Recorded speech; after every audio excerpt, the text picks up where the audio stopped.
今路有一个大约11岁查甫囡仔排大伫咧卖白啊，原来呢，伊的老爸破病，为着要趁医药费、厝税钱，还佫有生活费，伊放学了后无去辅导班，是家己一个人伫咧街仔路卖白啊来趁钱。那安尼，伊佫来斗相共来照顾着伊的老爸。这个代志，互人知影了后，也互袂少网友看到拢真唔甘。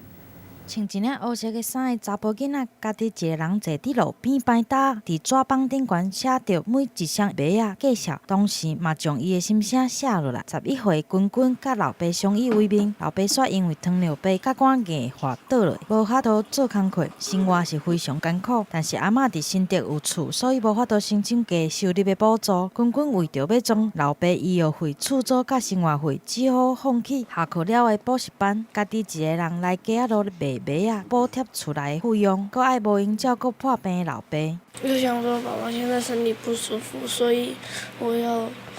尽一份心力照顾爸爸。我想要赚很多钱，然后养爸爸。君君每一天坐伫路边4点钟，头一暗摆搭2点钟才赚100块，但这个收入嘛是互伊真欢喜。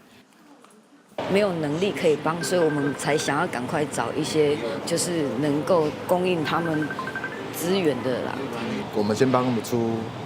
资本，然后让他们去做赚钱的动作，然后自己再去补货这样。慈善团体伫面册顶抛出君君的故事，小小的年纪遮尔捌代志嘛，互网友看到是真毋甘，拢找人来咧甲伊买白啊，希望会当帮助到因白仔囝，嘛希望伊的老爸会当早一日恢复健康，互君君会当放下这个烦恼。记者综合报道。